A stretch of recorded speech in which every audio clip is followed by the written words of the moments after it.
All right, we'll drive straight into our interview session where we have Mr. Austin Anyaogu, a financial analyst standing by, and we'll be delving and trashing the issue of the impact of the coronavirus on the economy, the heavy loss the equities market has experienced, and the Naira grappling with the dollar, and the reaction of investors and Nigerians generally to this issue. Mr. Austin Anyaogu will be doing justice to this and throwing more light on the subject matter. We have him via the telephone. Mr. Austin Anyaogu, are you there? Dr. Austin Anyaogu. Dr. Justin Anyaogu, please. Yes, I'm here. Okay, I can barely hear you. Okay, I'm here. Beautiful. Thanks for joining us on the show today. Let's talk about the impact of the coronavirus on the economy. Now, just yesterday, that's Wednesday, at the CBN headquarters in Abuja, we had the finance minister, we had the minister of Zainab Ahmed, we had the Minister of Transportation, Rotimi Amici, the Minister of Works Housing, Mr. Fashola, and captains of industries like Aliko Dangote, Jimovia, and the rest at a roundtable discussion to discuss the way forward as regards the impacts of the coronavirus pandemic that the WHO has already declared is having on Nigeria. Now, I'm just going to read a quote, and I want to have a reaction on that. Now, we had her say, the current economic challenges arising from the dramatic drop in oil price came as a huge surprise to the government. She added that everybody has a responsibility to ensure that the panic does not spread and that people do not spread panic, and that for us in government, there are some measures that we need to take which we have not taken, and this is the right time to take these measures. Talk to us. Do you think this situation is not enough to create a panic? I mean, people should be worried, you know. What's your take on her reaction to this? Oh, well, thank you for having me. Let me start first of all. Am I loud enough? Am I loud enough? Yes, please. Yes, I can hear you clearly, please. Okay, good. Yes, please. Now, coronavirus has brought in a huge global impact in business. Nigeria is not left alone. And I was in Delta a few days ago where Governor Kowa met with the economic team of the state and also decided to deliberate the way forward. Now, everyone has to panic. Everyone has to panic because in the first place, the budget itself was a budget of deficit. Now, and the budget was based on $57 per barrel. And I haven't had this sharp drop due to the crisis that coronavirus has brought into bear. Everybody has to be worried. It means that the budget itself that are hitherto not even at equilibrium has been threatened by our unilateral source of funds, which is oil.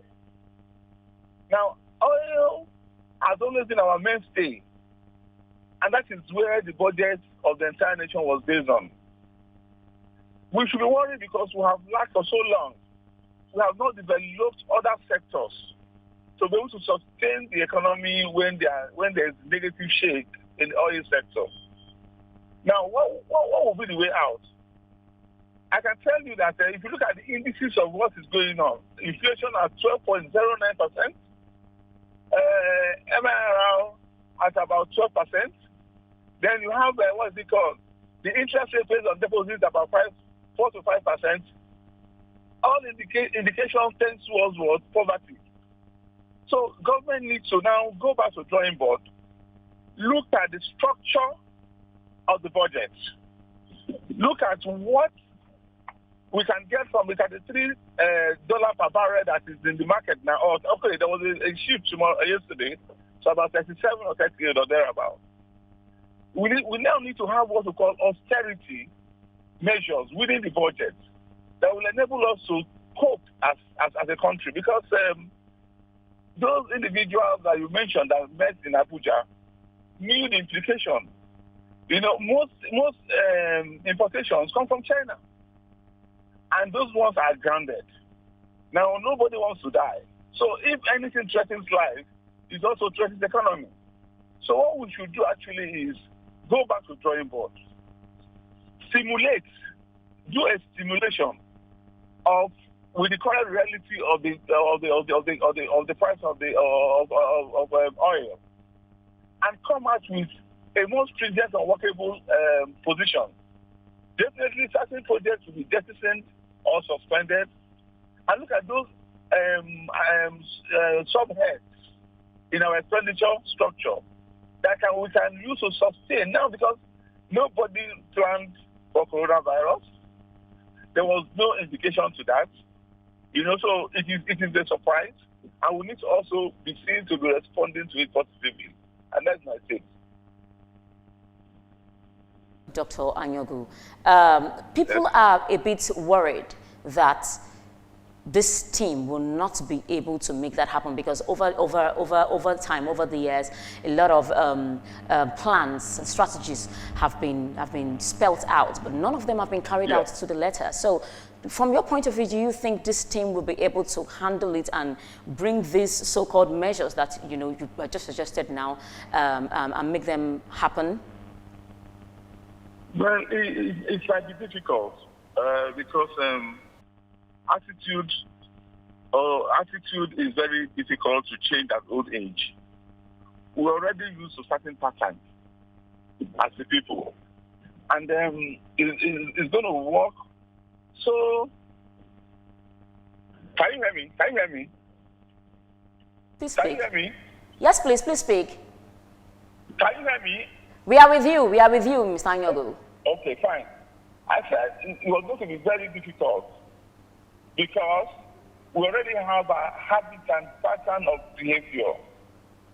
Most of those changes, and before I even talk about these changes, if we were sincere to ourselves by all ramifications, and that all the indices, all the policies of the government is geared towards emancipation of the people, then we can talk. But if there are red herrings, that simply means those things that may not bring about the policy, achieving the policy. Those things that are hitherto called political gimmicks. If they are more embedded in our policies, then we won't be able to cope. I believe that on paper, we'll be able to cope. But in reality, that is where the challenge is. If even as individuals, if your salary is stopped for any reason, we're able to cope because we'll be sincere to ourselves. So once government is sincere, and let them be more communicating to the people, let everybody understand the enormous implication of the situation we have at hand. And I think that is the only way, because when people are told, you don't blame people if you don't inform them. So I believe that government has a lot to sensitize the people and tell them about the situation at hand, and carry out those palliative measures that they are probably planning. And I think we should be able to cope, but we have to be very sincere to ourselves. It's going to be very difficult. So she mentioned, the minister mentioned that all stakeholders, Nigerians, should work together with the government to helping them reach this result. What should Nigerians do to help, the government, work together with the government to, achieve this result? In fact, this question was almost addressed half an hour. Because I said, you can only help those who have called you in to be helped. If you go to doctors will ask you a series of questions because they want to help you. Most Nigerians are gradually losing faith in the government. In what area do we want to help? This is our characteristics. I don't have money to bail out the government, but you need to let us know so that if we're going to tighten our belts, let's know that we're in a critical situation. Don't widow dress the situation. Let's be very truthful to ourselves. So that when you not want me to help, when you talk about public-private partnership, you understand? Everybody must be the card and the reality on ground. Yeah, we need to help government. But if government had budgeted 57 and they're getting 37, it means that government may not be able to carry out successfully the budget for the year. So what did that mean? Is that people need to know. People need to be carried along, and we have many people with ideas. Show up ideas. It is not necessarily those at the helm of affairs that have all the solutions. You understand? Let's rub minds. Let's call a conference. Let Nigerians come up with solutions to solve the critical moment that we have with ourselves. And that is my take. Wow, awesome one. Let's move from the coronavirus and the impact on Phil to the trade deficit report that was released recently by the National Bureau of Statistics, where people on the streets are saying that you closed the border last year, and you expanded the forex list, and you also restricted and in somewhat withdrew FX for some goods like the dairy product and textile. With all these measures, why are we still recording a trade deficit? Do you see a disjoint here? Is there something, wrong here? Yeah, you see, I said something about Nigerians losing confidence in the information that's available to us to work with.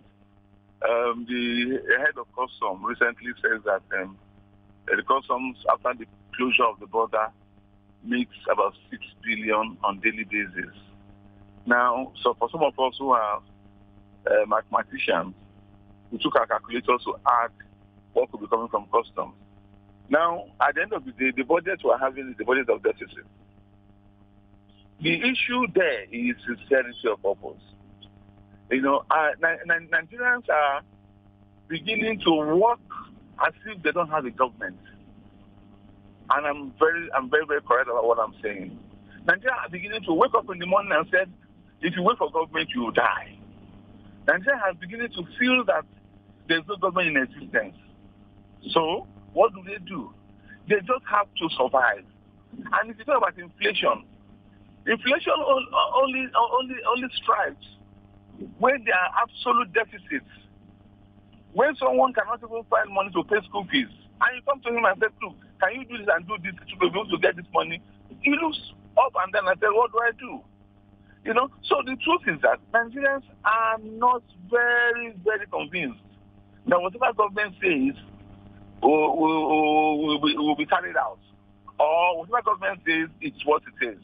And so the situation is critical. Government really needs to have a self-laundry, because ask a man on the streets. Don't ask those who are benefiting from the government. Ask the men on the streets. I happen to be one of them. I can tell you that the confidence that people have in this government is dwindling.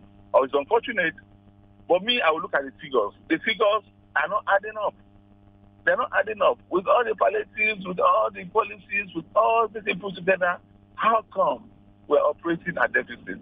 And that is a big question that those who are governing us should be able to answer. Thank you. With the current situation, it's looking like nothing has changed. Would you suggest that the borders be reopened? Nothing has changed. No, I may not even subscribe for the border to be opened now. Now that we have an epidemic or endemic, or what did World Health Organization called it? I mean, not, because that becomes another source of influence of corona, if possible. I wouldn't even subscribe that the border should be opened now. No, because of on health grounds. But I will suggest that those advantages that the custom claim were deriving from closure of the border should be put to bear now. Let's start benefiting from those advantages. Because enough of talk. We need to also walk the talk. We need to people really to feel the impact of the government. Unfortunately, the figures are becoming more pragmatic. that people are looking at where will the solution come from. But however, even in deficit, if we well managed, we can still come out of stronger or strong. Let me not even say stronger. I like that hopefulness. I like that hopefulness. Yeah. Now, before I let you go, let's move over to the stock market, where just yesterday it was realized that over 1 trillion naira has been wiped off from the stock market in just 3 days of trading. I mean, due to the coronavirus spread and, of course, the declining crude oil price. We realized that the market, which opened on Monday at 13.365 trillion naira, closed on Wednesday at 12.284 trillion naira, meaning we lost 1.081 trillion naira. What's your reaction to that? And also, what's your forecast for the remainder of the week? My reaction to that is that, before we started this interview, I said coronavirus has come to have a negative impact in the world over, Nigeria not excluded. Now, if in 2 days we've lost so much, and nothing seems to be happening in terms of change in policy drastically, and nothing seems to be happening in even from the source, Wuhan, where the source of the corona came from, I don't see anything positive happening. Wow. Because people will keep reacting. People will keep reacting to available information. I remember when I was in Delta, so when they said there was a first case of coronavirus in Lagos, people started treating those that come from Lagos with this spine. People now, so Lagos became an issue. Lagos that we all enjoy, we all come and all that. Someone will say, I've not been to Lagos for the past 2 years. So what information is not one, credible, 2, not sustainable, 3, not even reliable, then there may not be any, we may not envisage any positive change for now. All right, straight to the point. That's a bit gloomy, but straight to the point. Do you see a recession happening very soon, like as you can see in the case of South Africa? Oh, it's not. Or devaluation of the naira? No, it's knocking. Inflation is not inflation. A recession is knocking. If we analyze it now, it's already here with us. Recession is here with us. Let's forget about whatever anybody is saying. Recession is there with us. A particular governor says that we are giving priority to certain expenditures that we are recalling some approvals. So it simply means that it's a crisis situation. And recession is already in it. If it's not pronounced by the government, it is already pronounced by the indices. Recession is there. Wow, so gloomy, so gloomy, so gloomy. We hope the committee responsible for helping Nigeria out to survive the coronavirus and the continuous reduction of the oil price will work something out and help make Nigeria better than it is right now. Thank you so much, Mr. Austin Anyaogu, for Dr. Austin Anyaogu, for staying with us here on To This Business. Thank you very much for having me. All right. Okay, so we will go for a short break, and we'll be back with results from yesterday's equities market and what the naira is, how the naira is performing against the dollar. Please stay with us.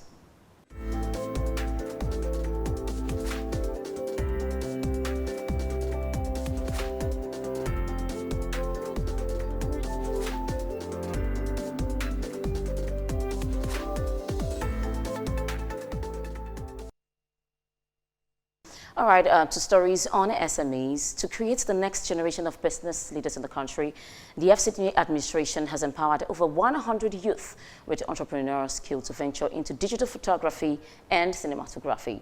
Now, the Abuja Enterprise Agency is at the center of the training program that brought smiles to the faces of the youth seeking to be employers of labor soon. Now, correspondent Sam Ugbefun compiled the report. Established in 2006 as Agency for Wealth Creation and Poverty Reduction, the Abuja Enterprise Agency, AEA, has trained thousands of youths to be self-employed in agriculture and other sectors of the nation's economy. This time around, youth selected from local communities were brought together and acquired knowledge for 7 days in the areas of digital photography and cinematography. I came here as a basic learned scratchman. but from today on, I know I can be called a professional photographer. For me, I've never been so happy about anything in my life, including my academics. I want to tell you that last week I just discovered that I am called to be a photographer. Chief photographer to President Buhari was also at the agency to empower and present certificates to the participants. We want to scale up and give you more expert trainings that in food photography, industrial photography, and sports photography. Those are the three we are concentrating on for the remaining part of this year. And after that, then we'll scale up to other things. Managing Director of the agency, Arabi Tukur, assures that youth will be assisted with other resources and tools needed to establish businesses of their own. Empowering you will come in two folds. One, will make sure we give you the business advisory that you require until when we are sure that you are a successful entrepreneur. And secondly, we give you the startup kits that will make you start your business. Our focus is on digital job creation. How can we harness the talent of this, our youthful population, to create innovative ideas to solve humanity problem, not only for Nigeria, but for the world. Land appears to be a major factor of production hindering self-opportunities and business in the FCT, but the AEA has urged the youths to seek the needed information from the administration at no cost. Right to telecommunications issues, the Nigerian Communications Commission on Tuesday said its quarterly contributions to the nation's gross domestic product now stands at over 10%, which is about 6 trillion naira, while broadband penetration peaked at 39% as of December last year. Its Executive Vice Chairman, Prof. Umar Garba Danbata, who spoke at the headquarters of the Commission in Abuja while briefing members of the Senate Committee on Communications, led by Senator Oluremi Tinubu, said the number of active subscribers stood at over 184 million, and also by December 2019. While active internet subscription by GSM was 125.7 million. He said fixed wire was 9,670 and voice over internet protocol was 341, making a total of 126 million. All right, I'm afraid this is where we have to call it a shot onto this business with Mercy Frank. I hope that you have heard and learned enough to be able to make good business decisions wherever you are. So we will be back tomorrow with more updates and current happenings in the economy. And we're going to have a financial analyst in the house who's going to explain to us things that we can do to ensure that we are not beaten, by the coronavirus pandemic. My name is Mercy Frank. Until tomorrow, see you again.